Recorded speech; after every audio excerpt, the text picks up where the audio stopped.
2023ko lurrama egun hasiko da. Egun hasiko da, mintzaldiak orain hasiko dira, barkatu, orain hasiko dira. Segidan hitza emaen dakot Emari, berak baitu main inguru hau eta kudeatuko. Ikusi zute gai nagusia zer den eta emazteak plazara, hori da aurten hautatua izan den gaia. Leku batzuetan hemen baino nitzez lehenago gai hori main gainean da, Ipar Euskal Herri honetan denbora eman dugu, uste dut, ala egiteko. Aurten hastapen bat izanen dela arraitean dugu. Zuri hitza ema? Mila esker eta arratsaldeon deneri. Barkamen nagusiak frantsesez animatuko dut mahai inguru hori. Du coup, bienvenue à cette table ronde sur les formes d'organisation collective. Souvent, les femmes paysannes ont tendance à s'organiser collectivement d'une autre manière que le font les hommes paysans. On pourrait dire que les hommes paysans ont tendance à plus utiliser leurs forces et les femmes paysannes à intellectualiser la pratique pour répondre à leur manière, à leurs contraintes et à leurs aspirations.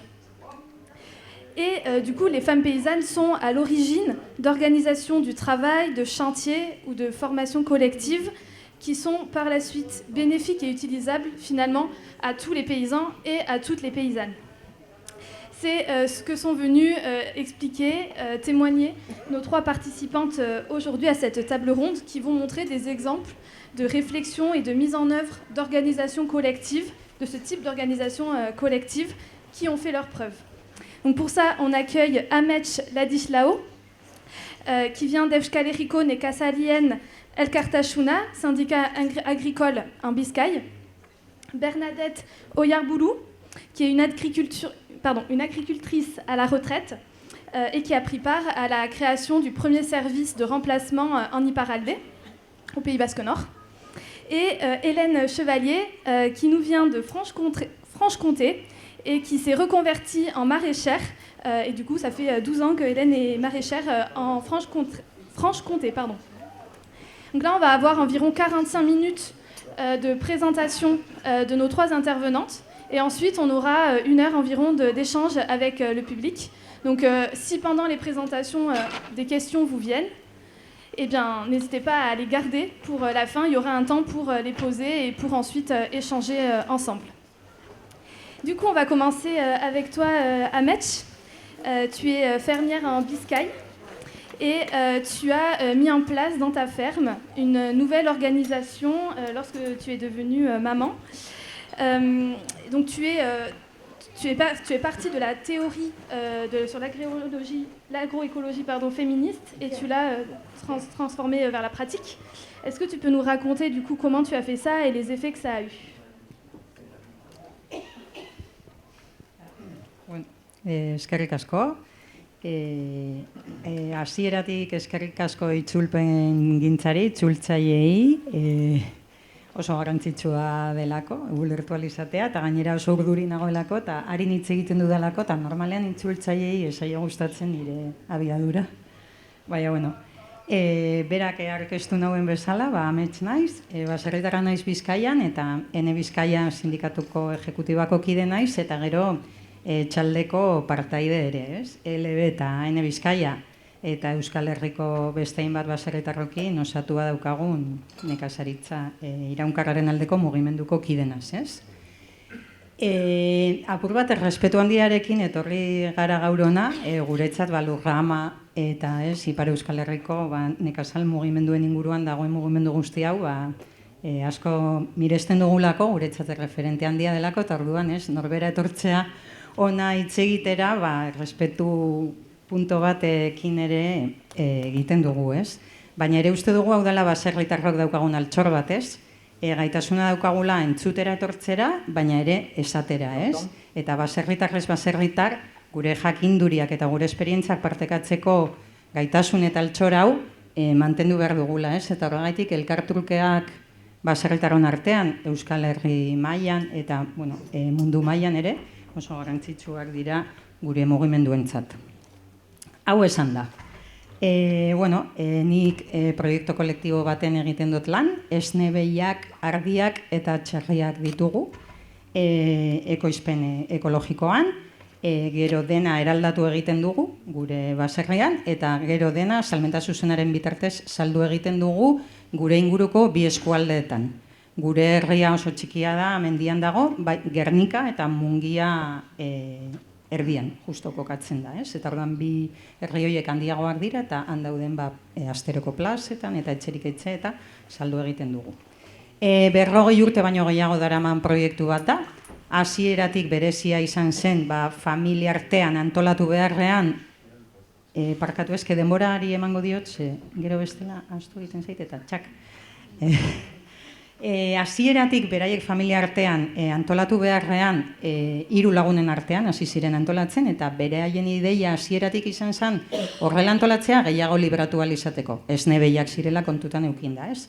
Eredua betidanik argi egon da, lurrari loturiko ekoizpen bat izan behar zuen, eta salmenta zuzena ere izan behar zuen. Eta gero hortik ja saltoa eman genuen ekologikora. Ni 2010ean edo sartu nintzen, eta sartzen izan nintzen, 6 pertsona. Ni 6 kidea izan nintzen, ez? Hau 2010ean izan zen, eta, bueno, han egiten genuena da, denak ordutegi berdina, soldata berdina, baldintza berdinak, lana txandak egin behar zen, lan guztiak ezagutu behar genituen denak, behiak ardiak erastetik, animali jaten emon, denak, gaztandegiko lanak eta banaketa lanak. Noizbait, norbait, faio egiten bazuen, edo oporretan bazegoen, edo danadalakoa, uste genuelako hori zela egokiena. Egia da ere gero norberaren perfila gaitik, tendentzia dagoela, naiz eta lan guztiak egiten jakin, gero ere perfila edo gustua gaitik ere, basoa zela nolabait aukeratzen gehiago egoten edo behiekin, edo gaztandegian, baina, orokorrean denak jakin behar genuen dena egiten, ez?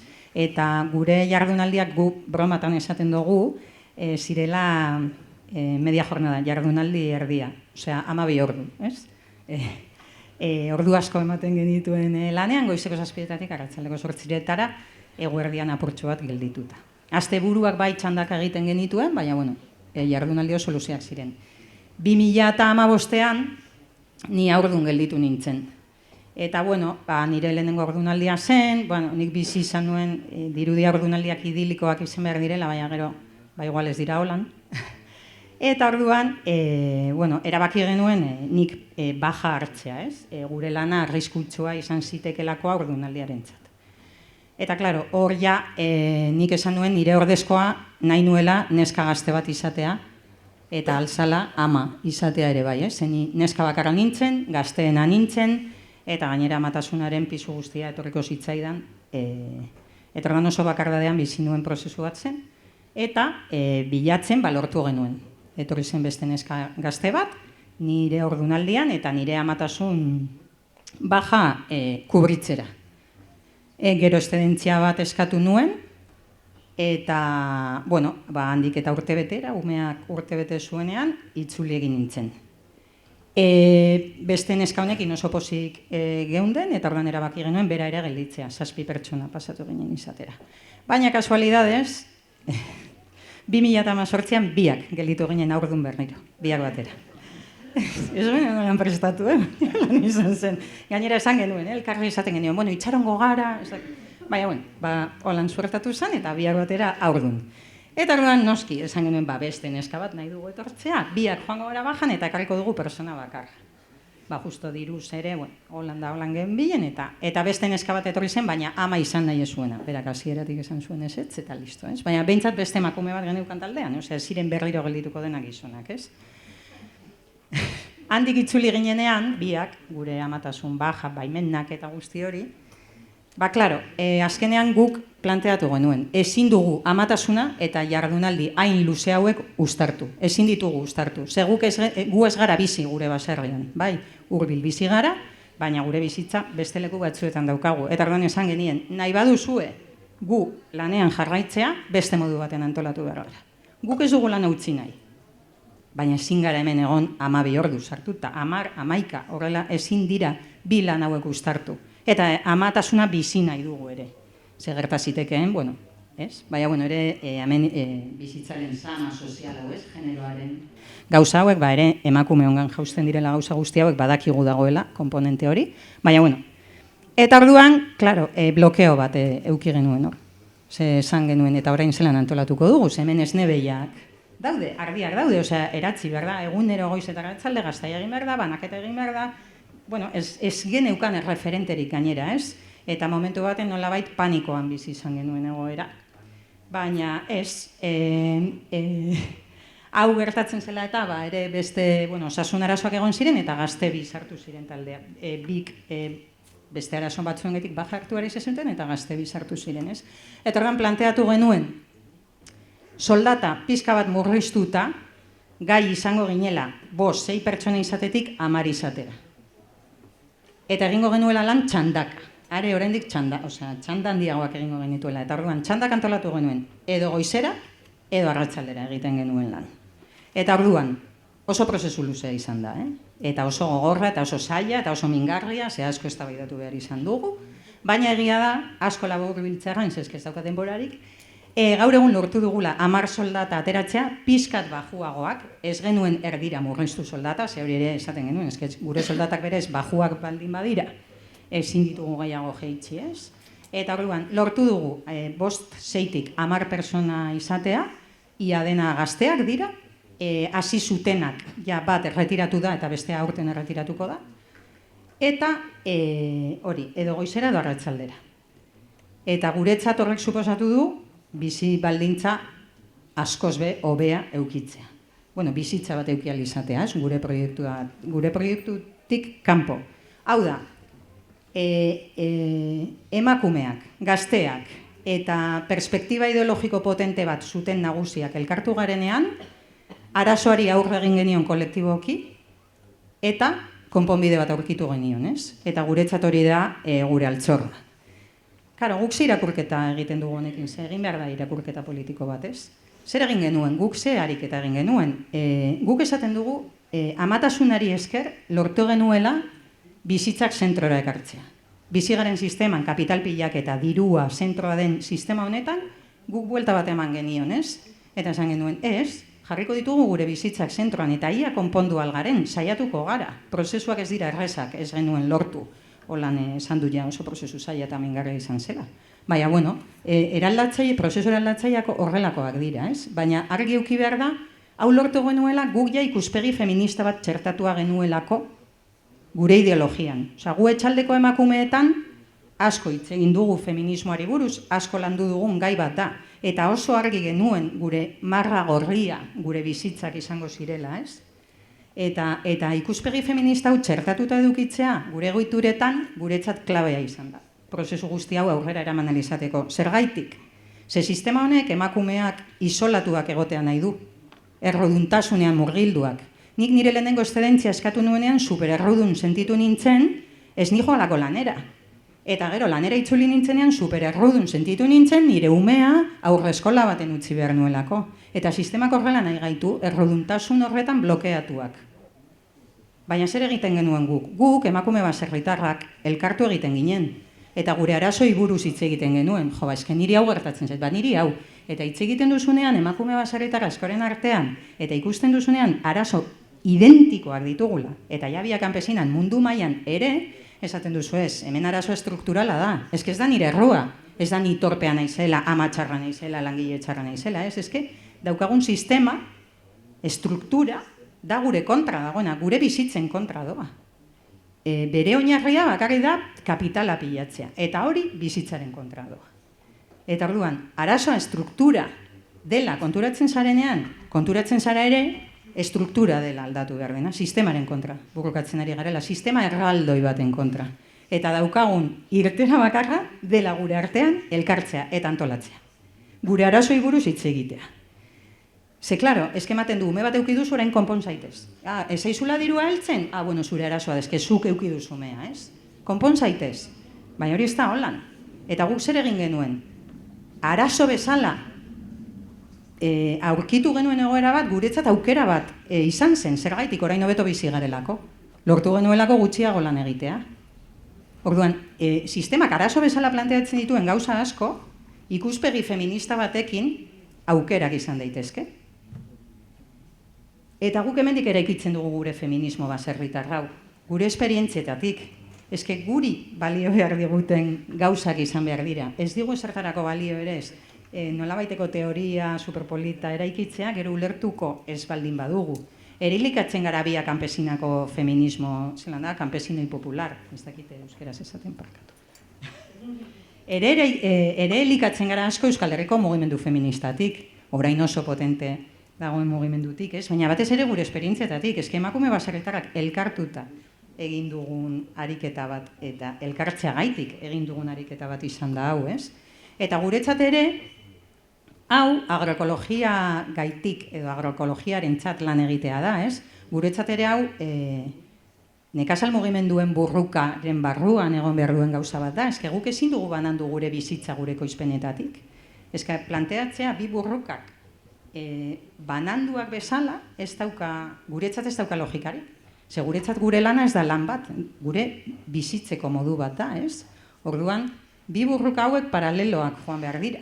Mugimendu feministaren burrukak eta baserritarron aldarrikapenak, ez? Eta gure ustez hau da mugimenduari egiten diogun ekarpen bat, ez? Guk ekarpen bezala planteatzen dugu beti, ez dugu planteatzen eraso bat bezala, ez epaitzeko modu bat bezala, ez badakigu sistema patriarkal baten bizi garela, eta guretzat hau gure ekarpen bat da mugimenduentzat, eta uste dugu onura handiak ekartzen dizkiela, bai gure egiturei, baina ekarpen politiko handiak ere, ez? Ze emakumeok zapalkuntza bikoitza jasaten dugu, emakume baserritarrok alde batetik baserritarrak garelako, eta beste alde batetik emakume garelako. Izango bagina, hemen ez dut ikusten, baina izango bagina baserritar emakume eta razializatu adibidez, zapalkuntza hirukoitza jasango genuke. Zapalkuntza hauek ez doaz individual, elkar gurutzatzen dira une oro, etengabe. Orduan gure burrukak ere elkar gurutzatu behar dira, ez?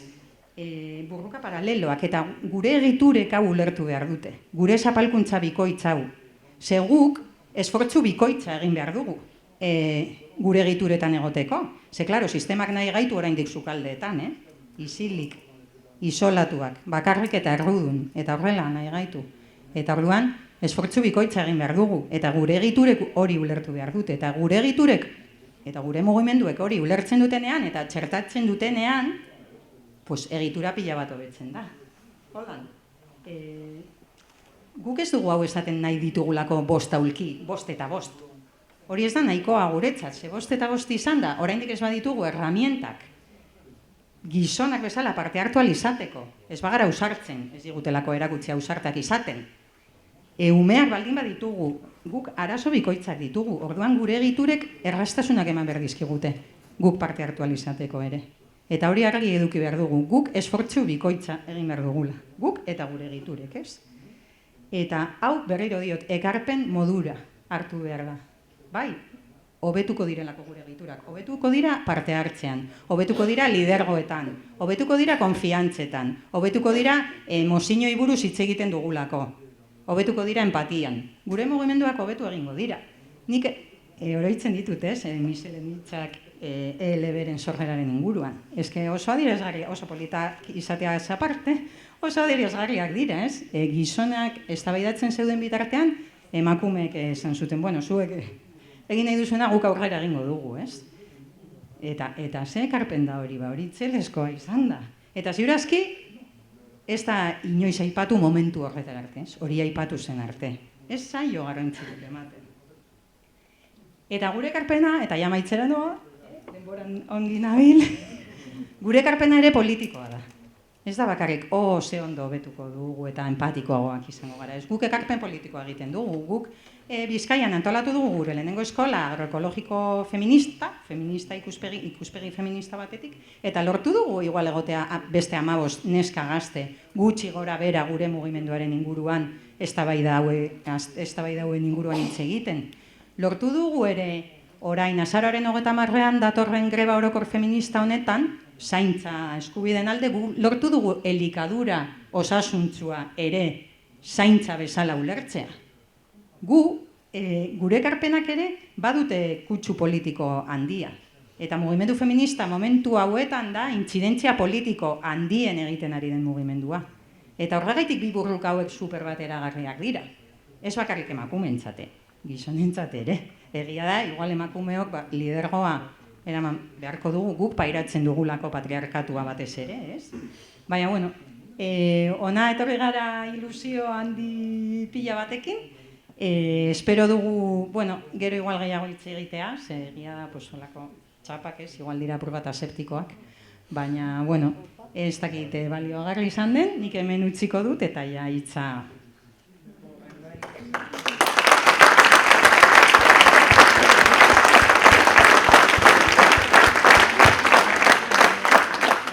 Eskerik asko, Amets. Maintenant, du coup, je me tourne vers toi, Bernadette. Tu es une paysanne à la retraite et tu as participé à la création du premier service de remplacement en Iparralde. Est-ce que tu peux nous raconter du coup pourquoi vous l'avez créé, ce que c'est et les conséquences, enfin ce que ça a permis de créer ici?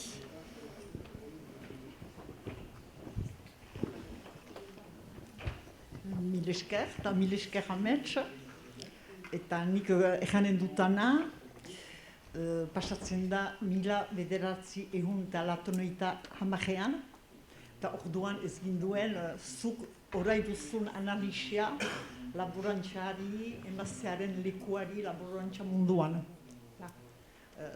Hala ere, aipatu duzu elberen sortzea, hemen bertze lagun batzuekin emaztehetarik eginen, nun trinkatu ginduen, ULB behertzela sortu.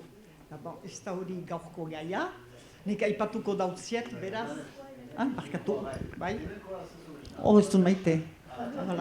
Ulertu duzi, alaike? Hala, beraz, ordainketa serbitxua.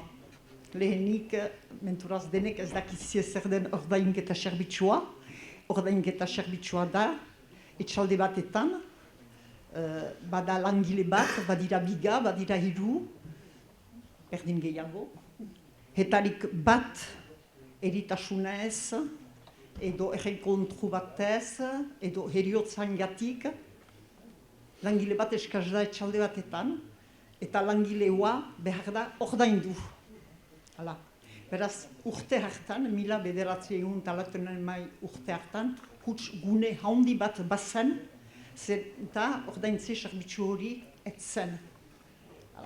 Eta guai, aipatuko dut, Bernadette Darrigade. Bernadette Darrigade da izan, gizarte kontseilari bat, edo erdaraz asistant sozial, laborantza munduan. Eta zinez seheki eta biziki hurbilki segitzen zuen laborantza mundua. Ze pasazitzen etxaldean, garazi ondoan zuen bere lana, biziki hurbiletik segitzen zuen, ze pasatzen zen bere laborantza mundu arlo hortan.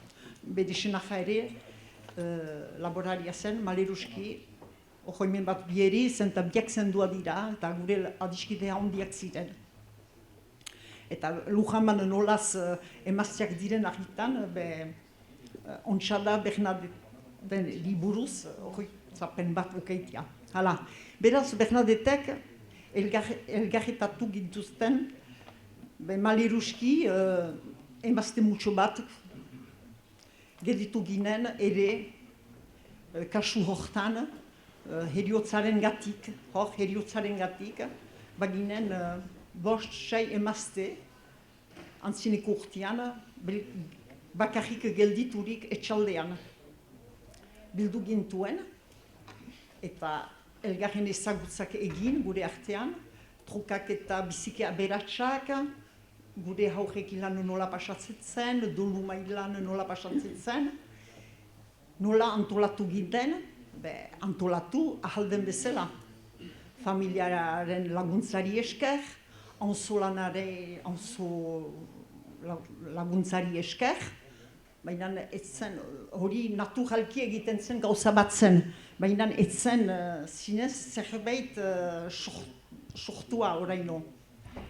Beraz, bizi ginuenaren ondotik, ze behar ginuke egin, ekoan ginuen gogoeta hori. Eta behar dugu sortu ordainketa serbitzu bat.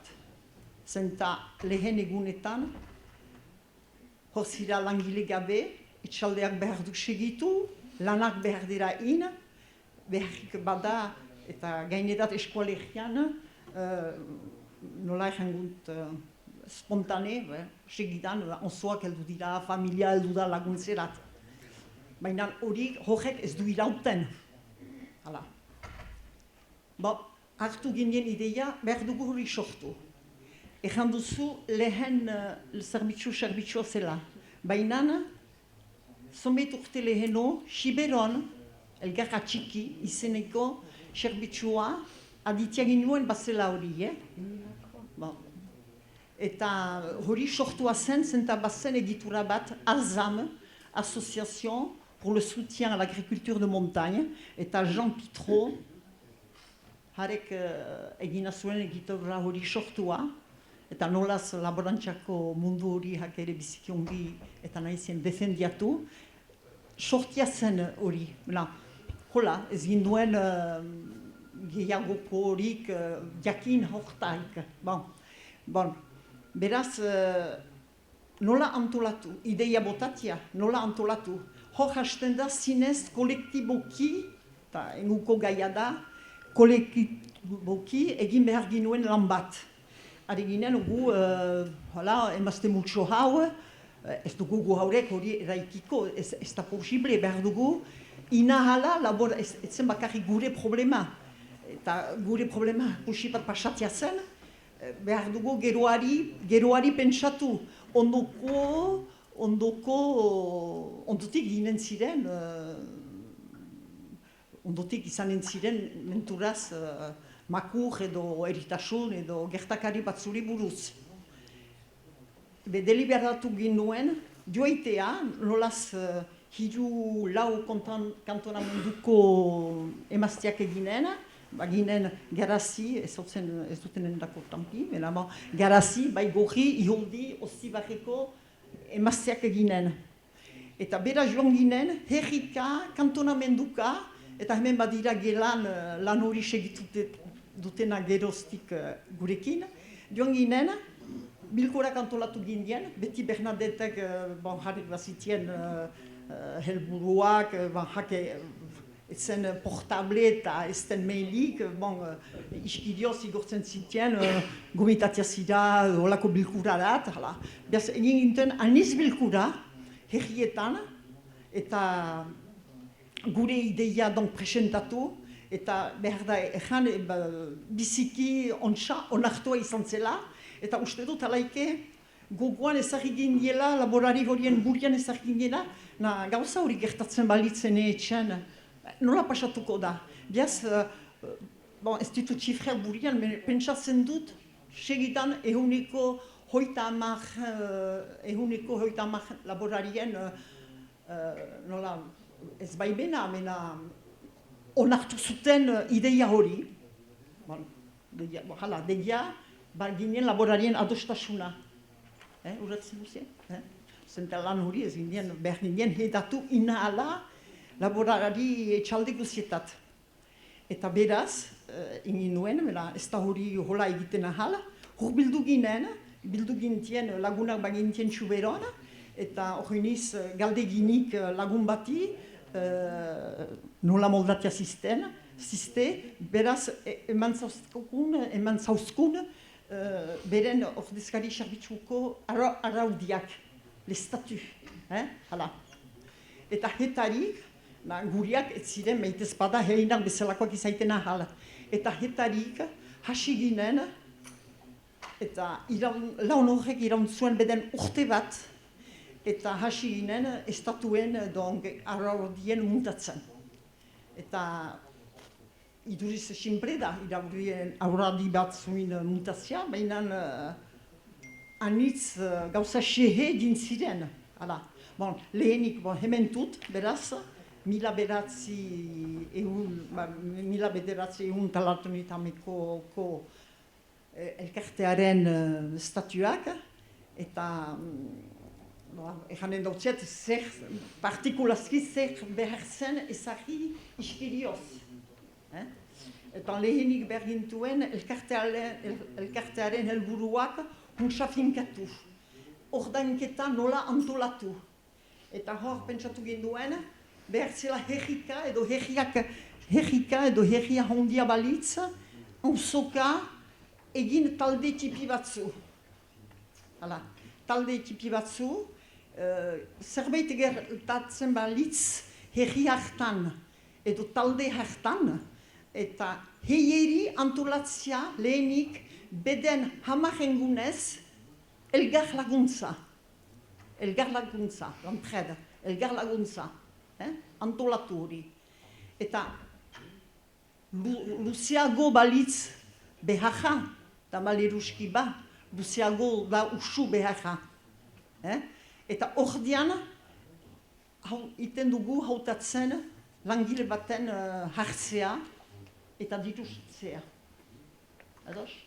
Baina, interesanta zen, herri bakotxak bazituela, hori aurra dietan da, bere delegatuak, eta heieri zen antolatzea, zerbait gertatzen balzen beren herrian, heieri antolatzea lan hori. Ados? Hala. Hori zen gauza bat behar zena musa edatu eta ohartarazi. Hala? Gero segitzen ahaldute l'estatu, mena, bon, hala. Hamarengunetan horiek kitorik, trukaketa batzu ziren, ordaintza gabe, ondotik beraz langile bat pagatu behartzena, baina zediruekin. Hori da, ere. Eta hor ezarri gintuen asurantzako kesa desberdinak, emesa, grupana, bon, hori. Bon, ez dakit hori guziak eskuala zer gaiten, Eta horiek guziak, horiek ikusi gintuen, eta laguntza bat. Baina ere, pentsatu gindien, laborantza batek mozkinak saltzen du, mekanikak erosten du, kabalen bazkak erosten du. Eta zerbait makur gelditzen baita, gauza horiek, gertatzen bali bada, gauza horiek antzina segitzen dute. Leteriak badu esnia, makinako faktura bat pagatuko dugu, beraz, horiek buruz ere joan ginden, esplikatzeko hola. Plantean ezartzen dugu ordainketa zerbitzu bat, baina dirua behar dugu. Zerbait gertatzen bada, zure entrepresan ez duzu deusen dituko. Diaz behar duzu ere parte hartu diru statze hortan. Ados? Bala, hola emiki lan hori guztiak egintien, eta erraiten alda, eta hemen bat dira laborantzagan, ordainketa zerbitzuen arduradunak, Mikele, Janina, ikusten dut, horiek engon aktibo dira ordainketa zerbitzu horretan, eta uste dut gauza ona izan dela. Hala.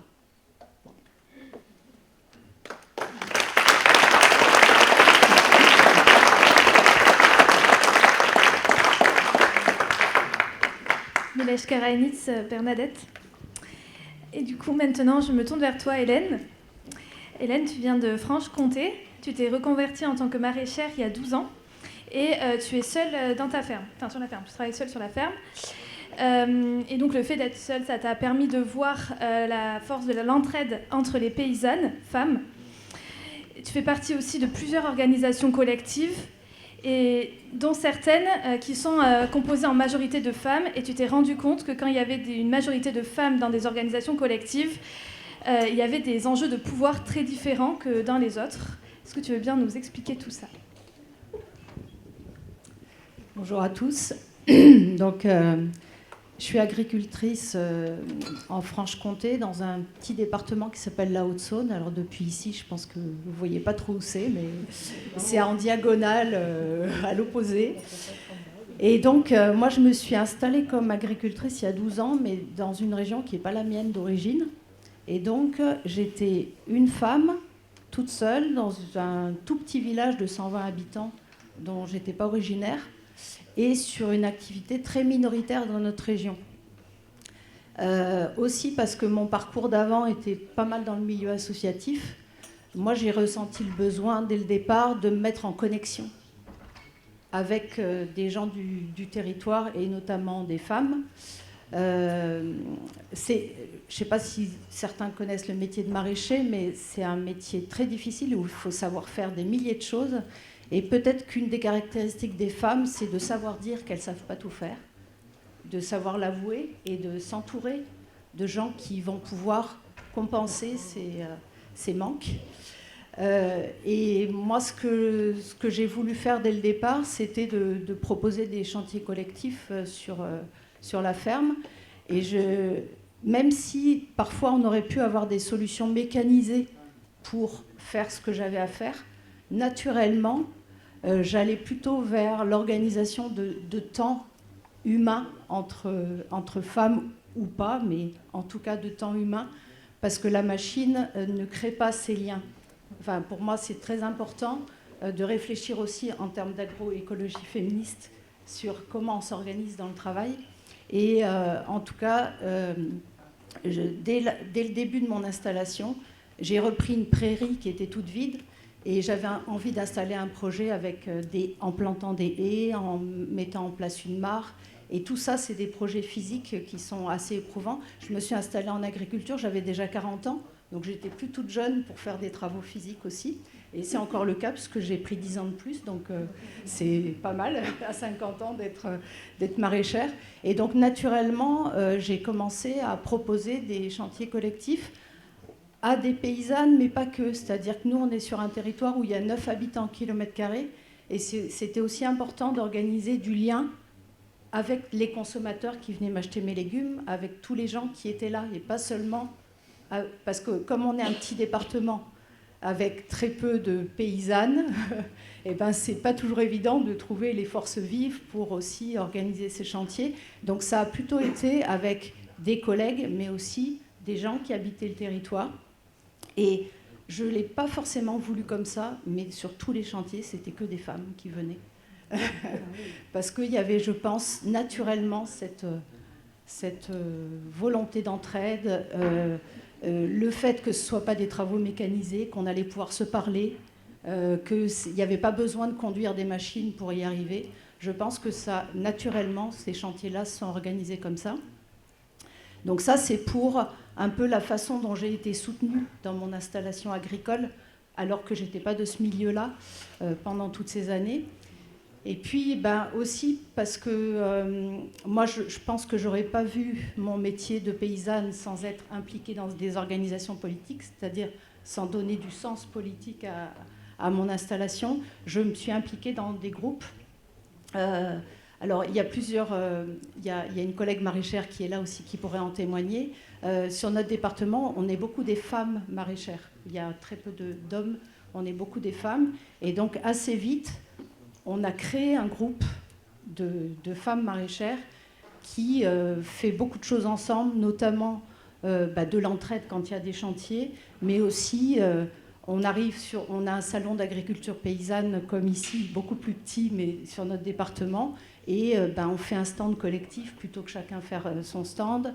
On fait des commandes groupées ensemble. Enfin, il y a beaucoup de choses qui se sont développées au niveau maraîchage parce qu'on a décidé de se mettre ensemble pour le faire.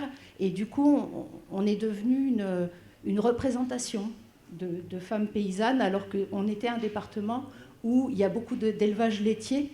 Et du coup, les femmes sont là, mais à côté de leur mari. Enfin, hormis du fait que la reconnaissance du travail des femmes sur les fermes laitières a été très très longue à venir. En tout cas, il y avait plus des femmes qui étaient installées avec leur mari sur des fermes que des femmes qui étaient paysannes toutes seules, quoi. Donc ce groupe de maraîchères a été quand même assez porteuse et aujourd'hui on est une trentaine de maraîchers fédérés sur le département et on doit être à peu près les 3/4 des femmes. Une autre organisation où il y a eu aussi ce regroupement de femmes, c'est que je vends mes produits sur un marché de producteurs et on est, à part deux, on n'est que des femmes à venir vendre nos produits. Et là aussi, il y a une sacrée solidarité qui se met en place entre nous. C'est-à-dire que là, ce week-end, je suis ici. c'est les copines du marché qui me remplacent au marché si j'ai besoin. Donc très pratiquement, toutes les occasions sont bonnes pour s'entraider et pour discuter de toutes les situations que vous avez déjà décrites où eh ben oui, il faut cumuler le travail de la vie de famille avec le travail. Et rien que le fait d'en parler toutes les semaines ensemble, on a l'impression de se soutenir dans ce qu'on vit, parce qu'on vit la même chose, même si elles ne sont pas sur les mêmes productions que moi. Et le troisième groupe dont je fais partie, c'est le groupement des agriculteurs biologiques du département. Dans chaque département, il y a un groupement d'agriculteurs biologiques. Et ce que je trouve assez significatif, c'est que ce groupement-là est assez masculin, puisque notre production majoritaire sur le département, c'est le lait. Et au fur et à mesure de mon implication dans cette association, j'ai voulu proposer qu'au lieu d'avoir un président, un trésorier, comme ça se fait habituellement dans les associations, on puisse partager la présidence et avoir une coprésidence.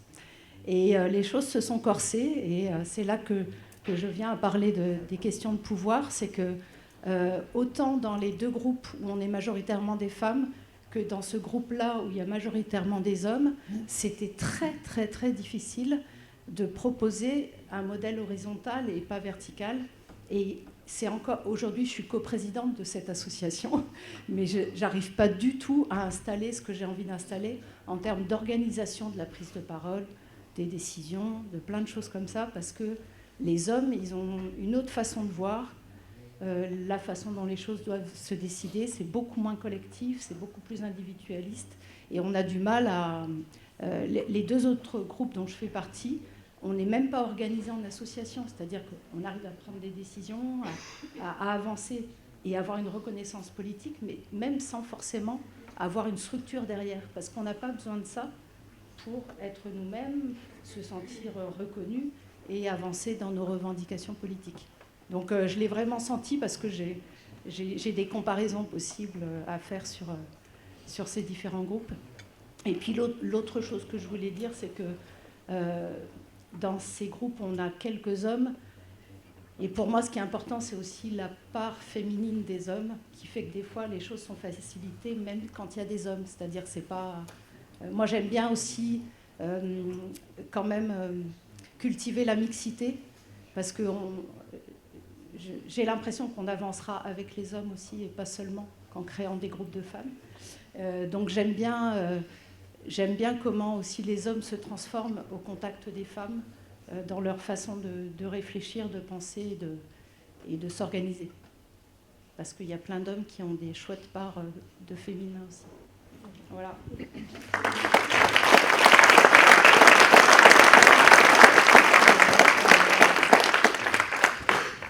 Mileshka Reinitz, Hélène. Et donc du coup, maintenant, on va ouvrir un temps d'échange, de questions-réponses avec vous. On a environ 1 heure pour prendre des questions et pour échanger. Voilà, donc si vous avez si vous avez des questions, des remarques à faire, eh ben, c'est vous. Mikro bakar bat baita. Eta kablea ezazti luzea araino iristeko, mintzatu nahi duenak otoi erran ezala eta hurbil dadila.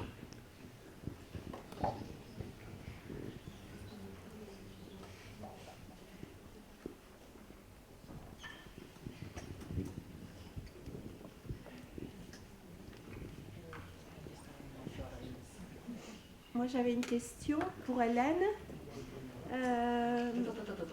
Oh, mais je parle fort. Non, les gens n'entendent pas. C'est pas des blagues. Voilà. Bonjour, mesdames, messieurs, dames. J'avais une petite question pour Hélène Chevalier, qui est en Haute-Saône, notre département voisin, puisque nous sommes Vosgiens.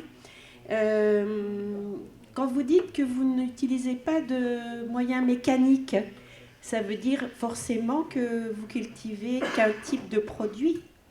Parce que vous dites nous n'avons pas besoin d'outils mécaniques pour nos cultures. Ça veut dire, qu'est-ce que vous cultivez exactement comme légumes, s'il vous plaît ?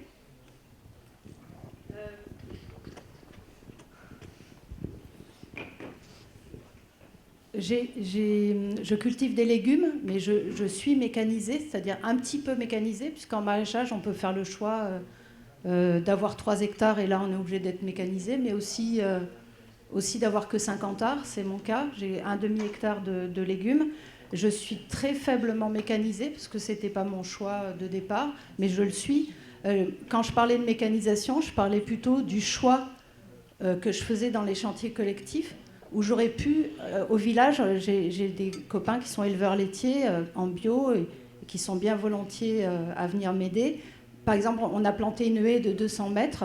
J'aurais pu leur demander de venir avec leur godet faire 200 trous. Et ça n'a pas été le choix. Donc quand je parlais de non-mécanisation, ou en tout cas de privilégier d'autres modes, c'est des questions écologiques pour moi aussi, mais c'est aussi comment on va créer de l'humain dans la rencontre et de l'entraide, et une habitude d'entraide qui fait que dans tous les moments de la vie courante, pas seulement dans nos métiers, ça existera, quoi. Ça ne sera pas que un appel aux machines à chaque fois. Mais je produis des légumes sur 50 arts et j'ai un petit tracteur. Ce qui m'a fait rentrer un petit peu dans le monde paysan du village, mais je ne suis encore pas super considérée comme une agricultrice pour eux. Voilà. Merci.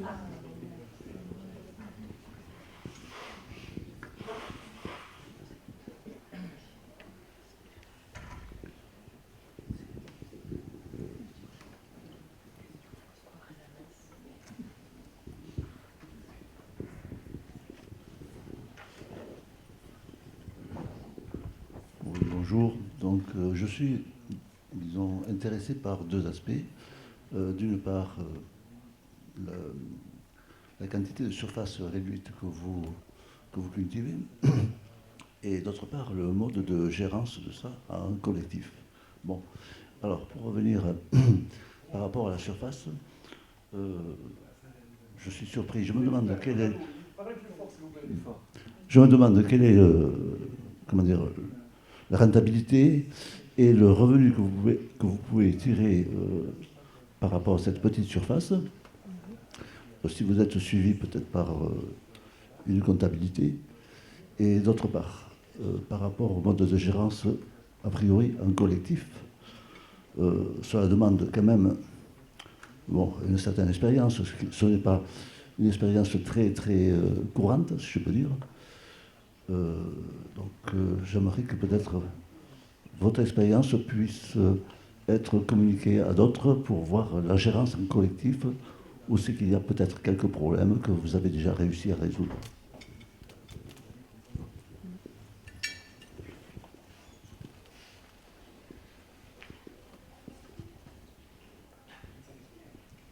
Galdera Siana, vous avez pas entendu la question, c'est ça? Alors je vais essayer de reprendre la question. C'était comment on peut vivre sur 50 arts en termes de revenus, et après la gouvernance collective. Est-ce que tu pouvais expliquer un petit peu davantage? Je vais répondre à la première, mais je vais laisser la deuxième aux collègues. Sur la première question, il y a tout un mouvement qui s'est développé depuis une vingtaine d'années de maraîchers sur petite surface et avec des méthodes de production qui permettent d'en vivre. Après, qu'est-ce que ça veut dire en vivre quand on est maraîcher? C'est une question, parce que quand on ramène au nombre d'heures qu'on fait, on est à 5 € de l'heure. Après, pour moi, ça a été depuis très longtemps une démarche de décroissance qui fait qu'un revenu de 1 200 € par mois me suffit pour vivre. J'ai mis quand même 5 ans pour l'atteindre, c'est-à-dire que ça n'a pas été dès le départ le revenu que j'ai eu, mais aujourd'hui, j'arrive à tirer un revenu suffisant par rapport à mes besoins de vie sur cette surface-là. Et d'autres collègues le font aussi. Alors par exemple, dans ce qu'on a proposé sur la région, c'est de réunir un groupe de gens qui étaient sur sur ces petites surfaces-là, à moins d'1 hectare. Et on a essayé de, sans modéliser, mais on a essayé de réunir nos chiffres et à montrer que c'était possible. Parce que dans beaucoup de chambres d'agriculture, par exemple, ils disent aux candidats à l'installation que ce n'est pas possible de s'installer sur des petites surfaces comme ça. Donc on a essayé de donner des éléments qui permettent aujourd'hui un peu plus à des gens de s'installer et d'avoir des aides agricoles, par exemple, sur des petites surfaces, parce que quand je me suis installée, ce n'était pas du tout reconnu. Après, sur les questions de gestion collective sur une ferme, je vais plutôt laisser les collègues, parce que moi, je ne suis pas directement en gestion collective sur ma ferme. Je suis toute seule et je suis en entreprise individuelle. Je n'ai pas de difficulté de gérance liée. Voilà. Vale. Guk batez ere arazoak pertsonak kudeatzen ditugu. Lehen egun osoa lan egiten genuenean, antolatzen ginen lehenengo orduan lanak finkoak ziren, osea, behiak erazten zituena, egunero erazten zituen behiak.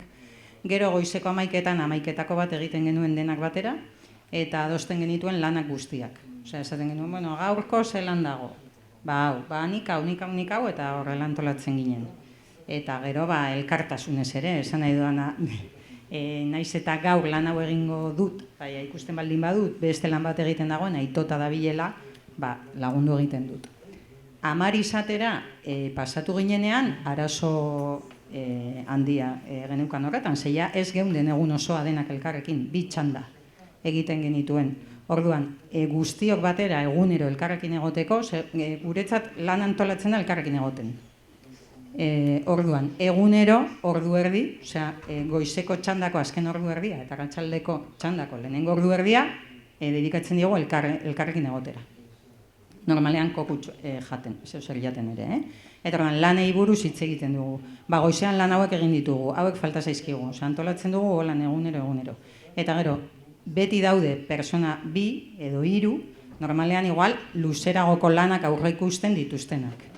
Bedar sasoian, beti egon behar gara zeruari begira, eta igual 2-3 pertsona horiek gero badago ere pertsona bat orain 10 pertsona izan da zentratuago dagoena paperak egiten.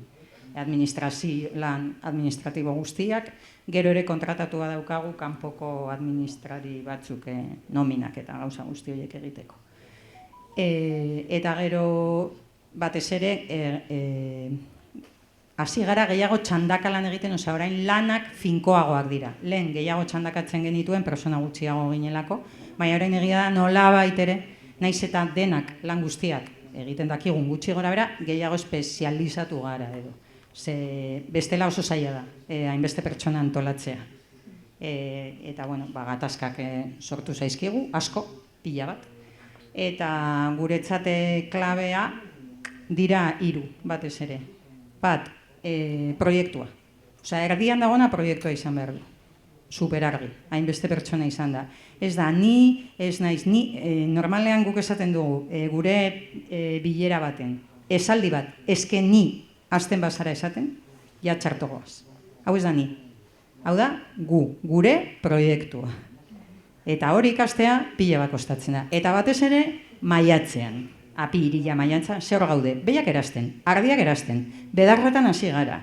Gainera gu friki batzuk gara eta hortua ere jartzen dugu autokonsumorako. Osea, piperrak ereiten eta landatzen ditugu txorizoak egiteko.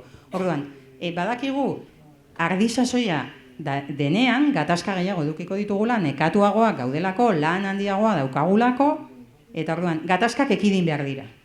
Osea, zu egun baten pila bat asarratu bazara, aurkitu behar duzu modu, asarratzen gara, hau ez da idilikoa, nik hau ez dut inoiz idiliko bezala ipiniko.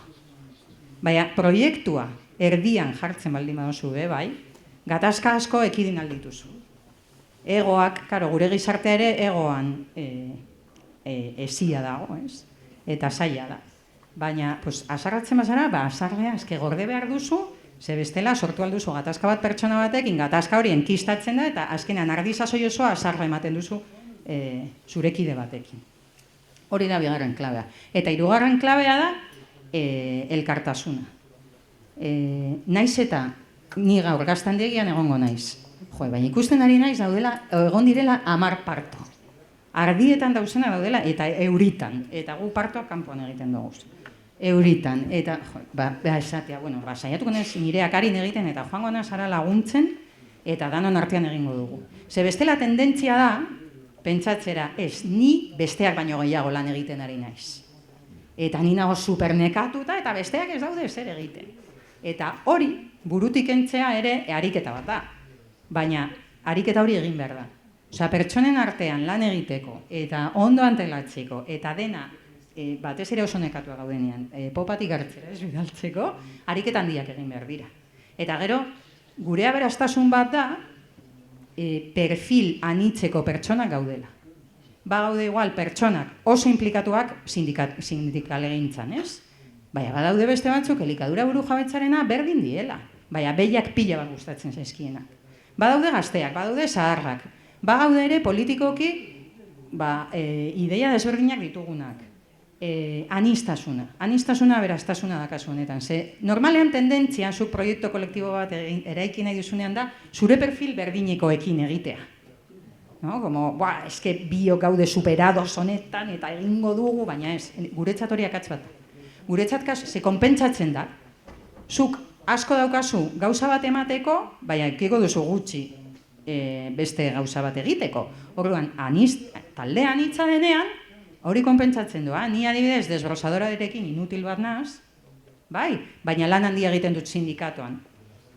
Baina beste bat desbrozadorarekin egon alda 10 ordu, eta hori jakin behar, hori aberastasun bat bezala, ekarpena, ez da izelan esan, bilatu behar dira perfil anitzak, dena ongi joateko. Ez dakit erantzun dizudan, edo.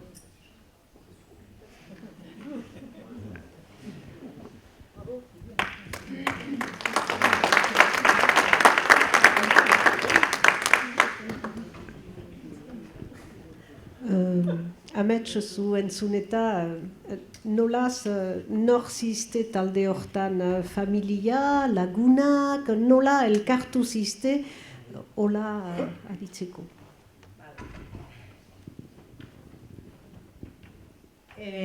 Hasierako 3 lagun hoiek ziren lagun 2 eta anai, bi anai eta 3 lagun bat. Anai batek utzi zuen eta lagun 2 gelditu izan dira beti. Txiplas eta Saskel. Hau Bizkaigan elkartea da, batzuk ezagutuko duzu. Eta gero, sartu garen pertsonak ez gara familia, gainera hori batzutan hitz egin izan dugu, bikote batzuk ere sortu izan dira Bizkaiganen, baina hori, gero taldearen txat igual ez da inonuragarria, ez? Botere harremanak sortu aldirelako. Orduan gaur egun kideak gara, batzuk igual lagun handiagoak gara, baina beste batzuekin ez daukagu zer ikusirik, pertsonalki ez daukagu harremanik. Danak gara lagunak, lagunak, kideak, lagunak baina ez dakit desberdina da, baina familia arteko harremanik ez dago. Bai, Saskel eta Markel izan dira osaba eta lobie.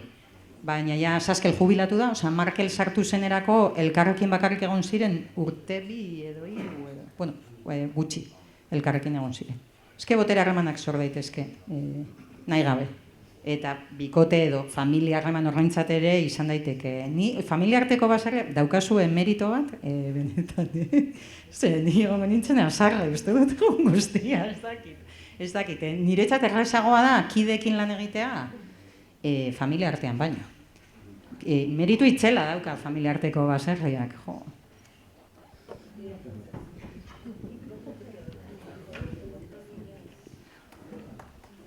Galdera,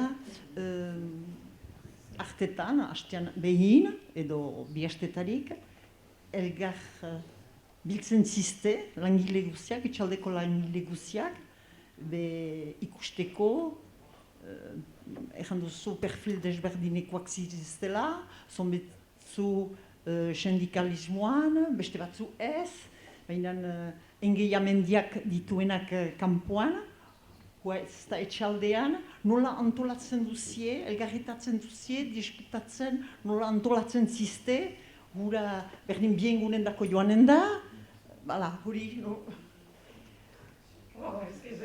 barkatu bena, hala. Bai, hori zailtasun itzela. Zelan antolatu, nik uste dut gure taldean historikoki sindikatoan beti ekarpen handia egon dela, ez? Ulertuz, lan sindikala baserriko lan bat bezala. Osea, inork ez du pentsatzen ni edo txiplas kasu honetan etxaldeko maira goazenean denbora galtzen ari garenik. Beti argi eduki dugun kultura bat izan da. Guretzat lan sindikala, eske da gure beste kide bat izango balitz bezala. Ez dakit zelan esan.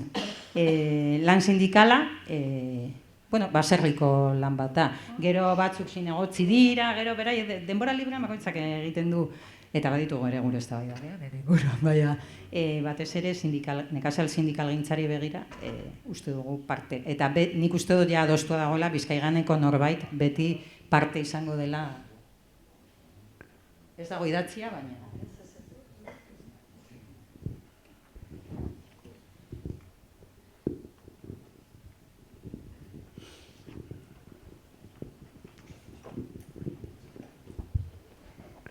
Bonjour.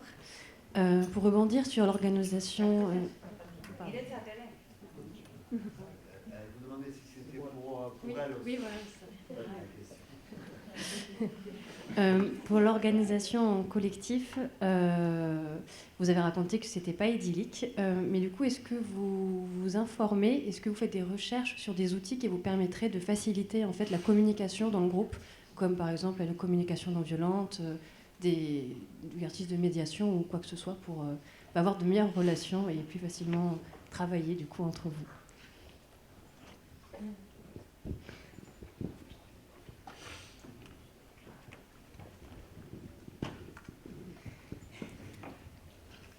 Bueno, zoritxarrez ez.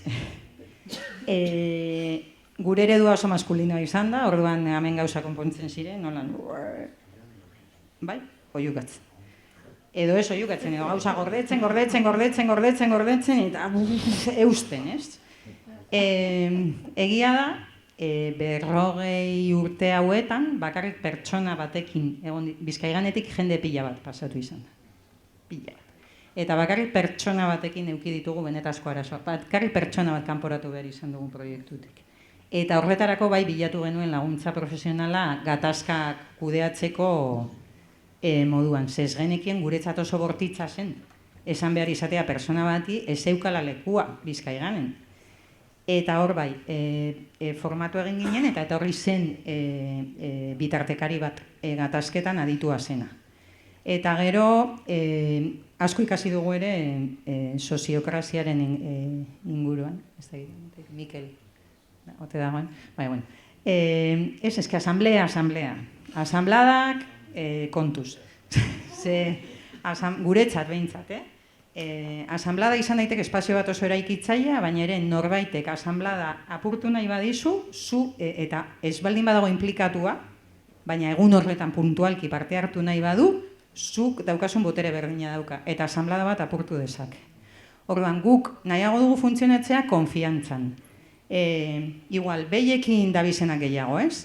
Beraiek hartuko dituzte behien inguruko erabakiak. Osea, denak dena erabaki, ja hori ez. 5 ginenean, bai, errazagoa zelako. Baina 10 pasatzera izan garenean, konfiantza bat euki behar da, talde horren erabakiak babesten. Marzianada bat planteatzen baldin badute ez. Baina zuk, talde osoari, esaten badiozu, ekarri nahi ditugu, ze honi buruz eztabaidatzen dugu asko. Abondantza arrasa ekarri nahi dugu. Ze ikusi dugu esne arrasa dela, baina rustikoa dela, eta ekarri nahi ditugu pare bat, eta gainera egin aldugu, oso ondo, segi. Eta hori da, horrela funtzionatzen dugu gehiago. Konfiantza espazio horretan. Baina behin bakarrik bilatu behar izan dugu, gaindituak geundelako egoerarekin. Bestela, ja badaukagu gure metodoa, ez da egokiena, ziurazki, baina behintzat 40 urtez funtzionatu izan du.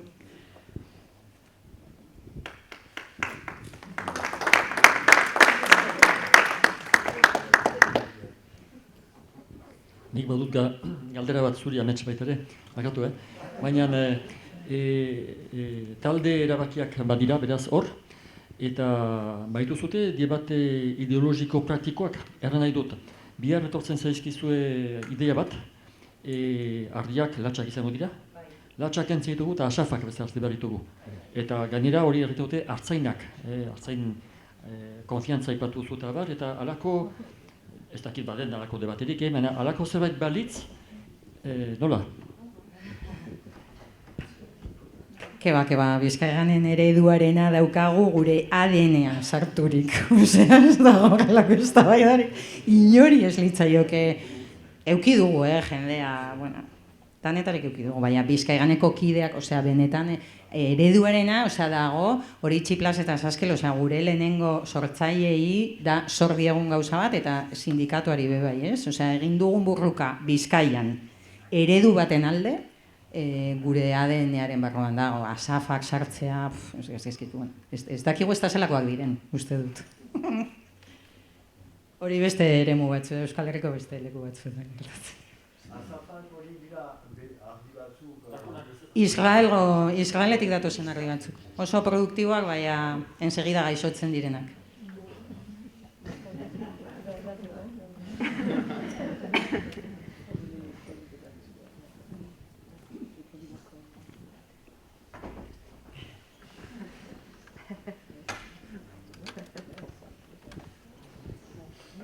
Merci. Petite question pour Hélène sur le maraîchage, enfin sur notre territoire. Ici, on a d'énormes difficultés à développer le maraîchage. Je prends sur notre territoire, nous, je suis d'Arberaz, donc en Amicoussé. C'est un territoire très très agricole et on arrive à fournir que 10% de la nourriture pour les habitants. On a été très fort pour transformer des herbivores en maïsovores, mais on est incapable de donner à manger à nos enfants dans les écoles. Je voudrais savoir si vous aviez le même problème sur votre territoire et comment éventuellement vous avez pu transformer ça. Et puis je suis très content aussi de vous entendre sur la possibilité de vivre, de sortir un revenu sur si peu de surface. Parce que quand on dit ça chez nous, on nous prend pour des fous.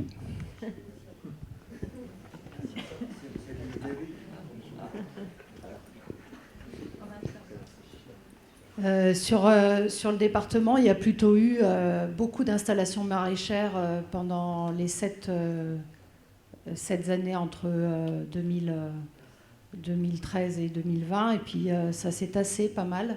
On n'est que des petites structures maraîchères parce que du coup, on est beaucoup de maraîchers hors cadre familial et même qui ne sont pas de là, qui ne sont pas de la région. Alors rien que pour trouver 1 hectare, rien que pour trouver du foncier, ça c'est notre lutte syndicale, mais en tout cas pour trouver du foncier pour s'installer, parce qu'on a rarement besoin de plus. Mais les paysans du coin vont nous trouver la pire terre sans eau qu'il y a au fond de la forêt pour nous installer. Donc c'est un gros problème d'installation quand on n'est pas du coin de trouver du foncier. N'empêche qu'il y a eu des installations agricoles, mais aujourd'hui on n'est que des petites structures, enfin on est beaucoup des petites structures. Et du coup, on a du mal à fournir la restauration collective. Et on a aussi un problème de manque de volonté politique, clairement, dans notre département, qui fait que moi, je fais partie du PAT, là, je ne sais pas si vous avez la même chose, Programme alimentaire territorial, et on n'arrive absolument pas à débloquer la situation au-delà de l'installation maraîchère, mais juste pour que les collectivités, elles veuillent bien mettre le prix que ça coûte, de pouvoir nourrir leurs enfants avec des légumes corrects et de qualité. Donc nous, on a un peu le même souci de manque de quantité pour installer, enfin pour voir aux besoins de la restauration collective. Et puis sur l'installation maraîchère, je ne sais pas si c'est juste un creux ou si ça va repartir, mais en tout cas, il y a aussi beaucoup de gens qui, après avoir démarré, ont arrêté. Et aujourd'hui, ce qui est important, c'est aussi l'accompagnement des structures qui me semble primordial pour que les gens qui s'installent durent dans le métier et techniquement puissent progresser.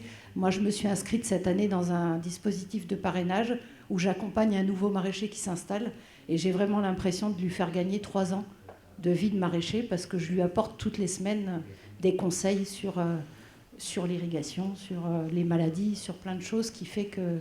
Et ça, il faudrait renforcer ces systèmes-là encore une fois, de solidarité. Hein. Mais on est plutôt dans une période où on diminue les financements pour toutes les structures d'accompagnement et on ne renforce pas... c'est-à-dire qu'il y a des grands messages politiques pour dire qu'il y ait tant de produits locaux dans les cantines, et puis derrière, on voit que sur le terrain, c'est vraiment à l'inverse, que ce soit sur les questions de foncier, que ce soit sur les questions d'accompagnement, c'est l'inverse qui se passe. Donc voilà. Malheureusement, je n'ai pas trop de solutions parce qu'on fait ce qu'on peut sur le terrain, mais on n'est pas du tout soutenu politiquement.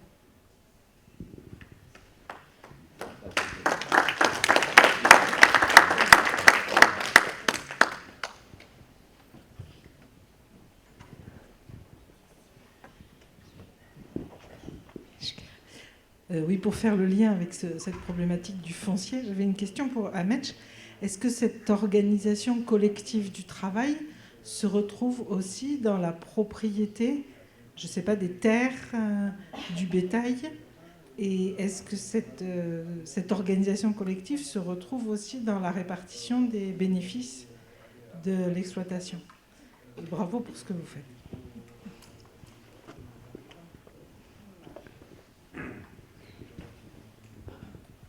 Bueno, guk oindala 6 urte jabetzan ez geneukan lurrik. Gainera arazo legal itzela genuen korta eta gaztategia genuen lekua gaitik. Eta beste guztia egin dugu errendatu, utzi digute edo okupatu behar izan dugu.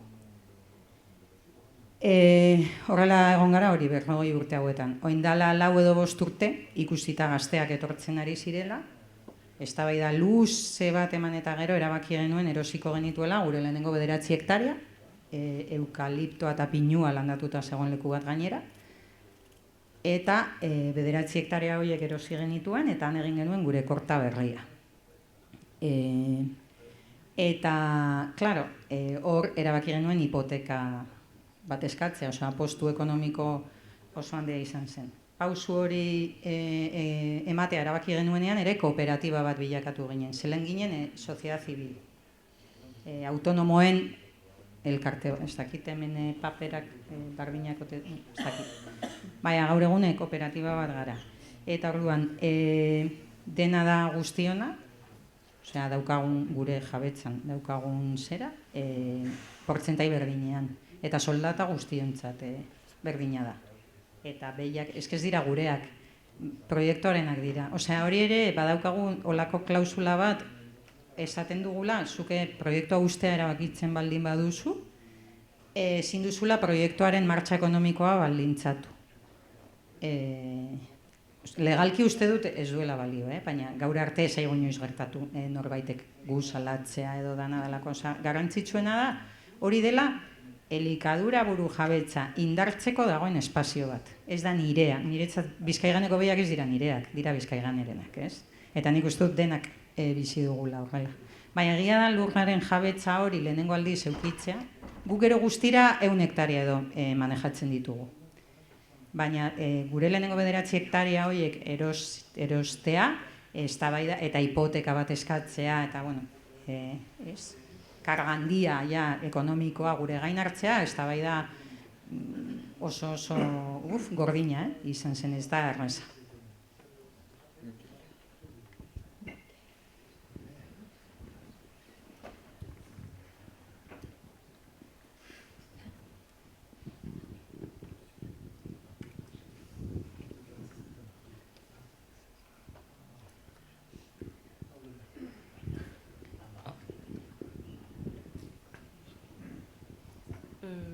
C'est encore pour Hélène, pardon. Est-ce que la personne que vous allez parrainer va s'installer avec vous sur les 5000 m² ou est-ce que c'est pour la suite quand vous irez à la retraite ou comment ça va se passer? C'est un maraîcher qui s'est installé à une quinzaine de kilomètres de chez moi tout seul. Donc il est dans la même situation que je me suis retrouvée il y a une douzaine d'années. Donc c'est quelqu'un qui est à peu près sur les mêmes techniques que moi, sur la même surface, donc c'est plus facile d'apporter les conseils. Mais par contre, moi, je suis dans une démarche de lâcher parce que justement, physiquement, c'est un métier qui devient éprouvant. Et j'ai décidé que quelqu'un arrive sur la ferme et de développer un atelier de sorbet, et de petits fruits et sorbets, pour essayer de moins travailler physiquement. Donc dès l'année prochaine, il y a une personne qui va arriver sur la ferme, je ne sais pas encore sous quelle forme, mais on va être en collectif. Et c'est une autre question, mais c'est très difficile quand on a monté un projet de laisser la place. Donc c'est l'exercice que je vais faire dans les prochaines années, aussi pour durer, parce que pour moi, j'allais pas aller jusqu'à la retraite comme ça. C'est le choix de non-mécanisation, pour le coup, fait qu'il y a beaucoup de choses physiques et que j'ai envie de continuer à les faire comme ça. Je n'ai pas envie d'abandonner ça pour autant, mais la condition, c'est qu'on soit plusieurs à le faire. D'ailleurs, dans tous les projets agroécologiques, la question collective est plus que essentielle et évidente. Elle ne s'est pas posée pour moi parce que j'ai fait ce choix-là au départ, mais aujourd'hui, je vais le faire. Ouais.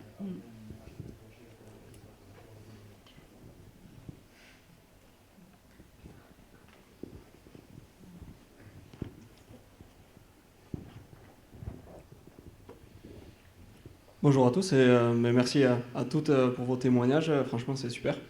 Je suis très content d'être là parce que personnellement, je m'envisage dans un projet collectif. Donc voilà, vos témoignages sont vraiment très précieux. Et j'ai une question pour Bernadette. Déjà, merci pour ce que vous avez fait. Parce qu'aujourd'hui, le service de remplacement, je pense qu'aucun paysan ne peut s'en passer. Franchement, c'est un super outil. Donc, j'ai moi-même remplacé un congé paternité. Donc, voilà. Ça m'a ouvert la voie de l'agricole. Et je trouve que c'est super. Ça rend bien service à tout le monde. Vous avez vraiment fait quelque chose, un projet pérenne qui est super chouette. Et justement, par rapport à ça, est-ce que la volonté de base aussi, elle était de remplacer les ouvriers quand il y avait besoin, mais est-ce que c'était aussi pour remplacer les congés maternité, spécifiquement ?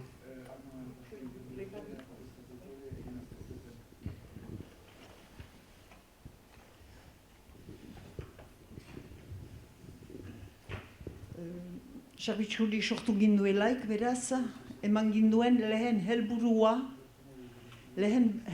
eman gindien, frantsesez, leku dur, etxaldetan arazo larri bat gertatzen bazen.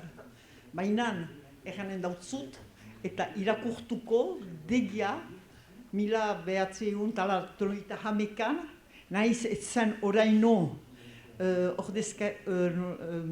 konge maternite hori laborari emaztetan, ordean markatu ginduen eta estatuetan bigarren lejoa congé de maternité pour les femmes qui le souhaitent. Beraz, congé de maternité nahi zuten emazte edo bikoten dako. Eta egun, automatikoki badakigu, eta automatikoki emaztek edo aitarek edo lagunak galditen duela laguntza hori.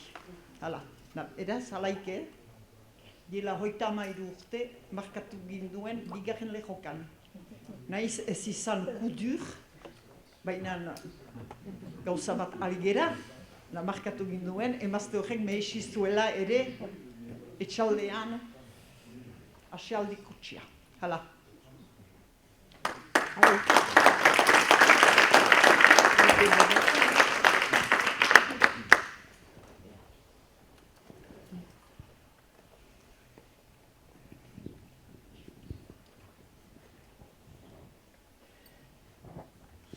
Merci pour vos témoignages. Hélène, vous nous avez parlé un peu de vos perspectives et de la suite. Et pour Ahmed chez Bernadette, est-ce que vous aussi, vous avez d'autres perspectives, des améliorations, des évolutions que vous aimeriez qu'elles apparaissent dans vos structures ou dans le service de remplacement pour justement continuer à soutenir et à faire évoluer les pratiques et les représentations aussi par rapport au métier d'agriculteur et d'agricultrice ?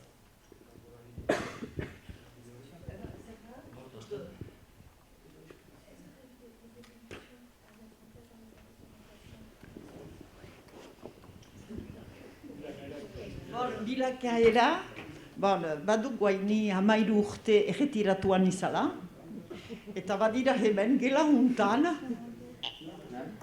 ez hain aspaldi Mikele eta ono arduratzen da, han ikusten dut Janin, enherrikoa, eta osoki arduratua dena ordezka zerbitzuari, nik nahi nuke heiek erran dezaten arrango, uste dut, ene ustez bai, izan dira. Mikele, bauzu ze erantzun bat eraiteko?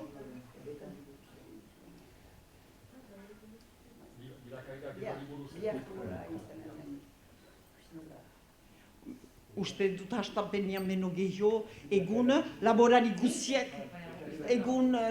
guziek hartia dute beren patzergoa zerbitzu hortan.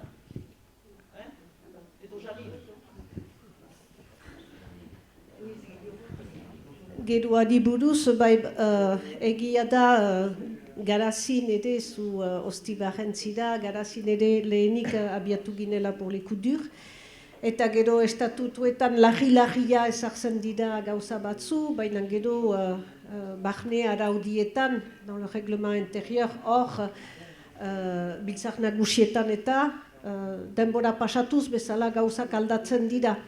Adibidez, aurdun zirelarik eta laguntza ekartzen duzu, aldatzen dira. Gero kotizazioniak ere nahi baduzu laguntzain arabera eta depenitzen du urtean zonbat kasu diren. Zonbait aldiz badira kasu lagiak eta eritzen zirelaik edo laguna zendu, nahi bauzu presioak, ordaintzeko presioak, laguntzak denak desberdina dira. Orduan urtean burian, zonbait aldiz, ebe gertatzen zauzu, lau bost urtean burian, ez duzu biziki, ez zauzu biziki gelditzen, eta kasu lagiak balin badira nola egiten dugu. Eta orduan araudiak berriz ikusten dituzu, eta garazinen izorraitzen, baina uste dut,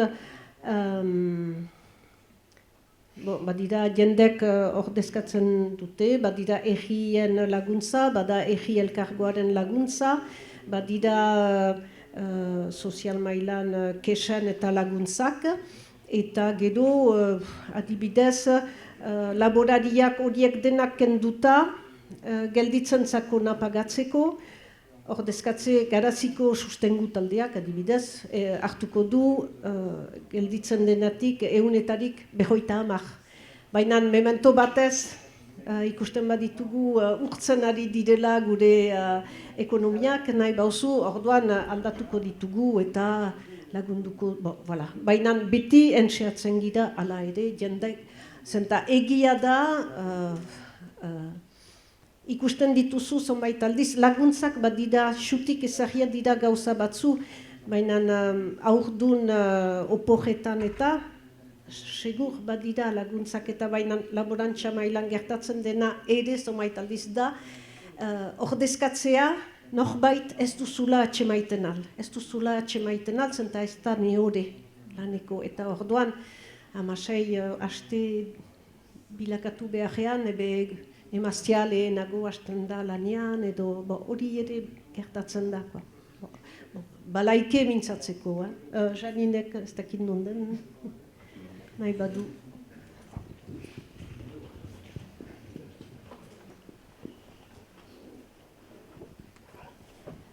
Ez, nik doidoia erren nuke, Mareruski, laborari guziak ez dute, ez dira ordezkatze zerbitzuan sartzen.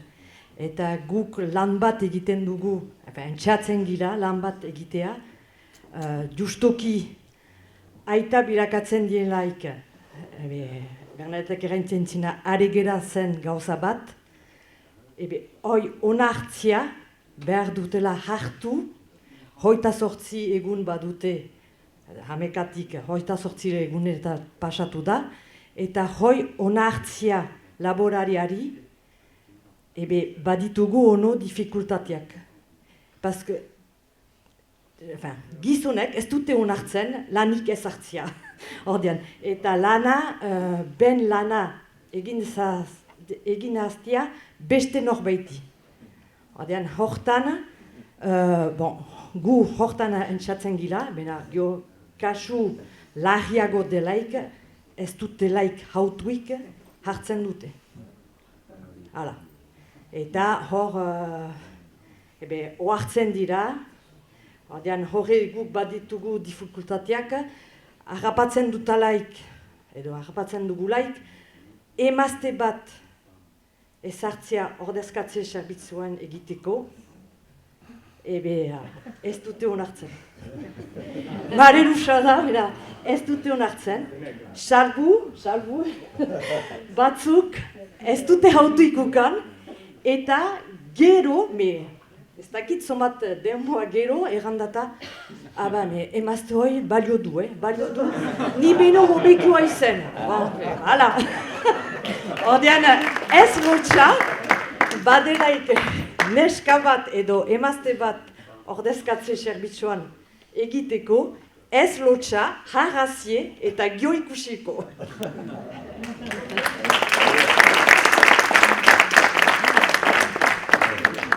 Nik emazter nahi nuke erran ordezkatze oporretan, aurdun oporretan zideztelarik pausatu zeren eta ardura ordezkatze zerbitzia heldu da langile bat gehiago bezala etxaldean eta emazteak ala ere lanian ari dira, baina emazte bat gelditzen delarik, norbait balin badu bere ordezkatzeko behar du gelditu.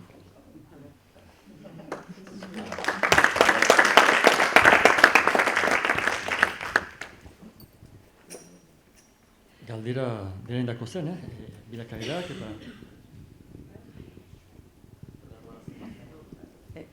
Moi, j'ai quand même l'impression qu'il faut essayer justement de s'organiser collectivement, que ce soit en travaillant à plusieurs ou en ayant des réseaux dans ces cas-là, parce que pour témoigner de ma situation, par exemple, j'ai un problème de santé à l'épaule. Aujourd'hui, déjà nous, on a un service de remplacement qui est essentiellement laitier, donc il n'y a personne qui sait faire le travail de maraîcher.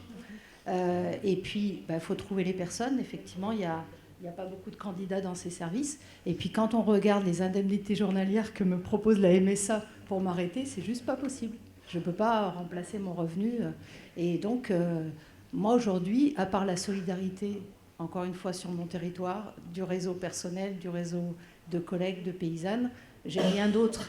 C'est pour ça que je pense que dès le départ, j'ai vu que ça allait être ça qui était important, plus que éplucher toutes les aides que j'allais pouvoir avoir de l'État ou d'ailleurs, parce que c'est quand même pas là, quoi. Voilà.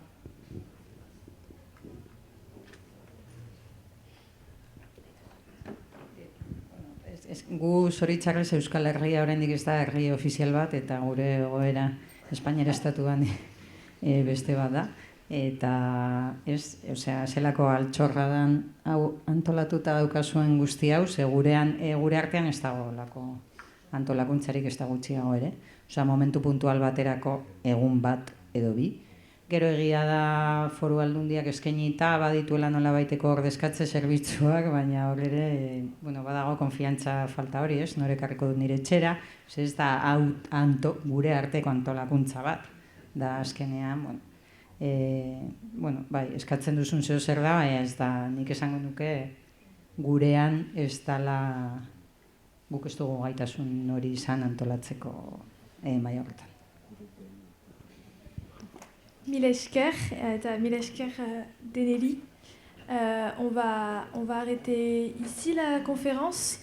Donc, dernière fois, merci beaucoup à toutes les trois d'être venues présenter ce que vous avez mis en place dans vos fermes. Mille esker Ainit, Peyo est à Antion pour la traduction. Mille esker à vous d'être venus.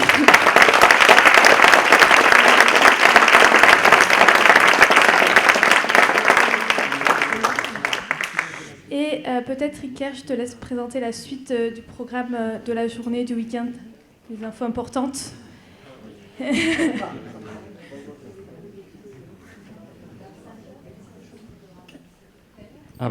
Beraz, Franche-Comteko lagunek, bostetan, beraz istante, arbi xukruta bat pistatzen dute, eta beraz, iduriz zerbait da, omen, bai? Bostetan bada baita ere filma bat, nola ditzen da filma hau, entziot? No. Mo agricultriz, barkatu, behar nuke jakin, ara. Normalki beste gelan izanen da, beraz izanen da, bostetan bai, untxagira, badugu debora. Mideskerren hitz eta lurrama segida on, deneri. Eta kaskak ditzen.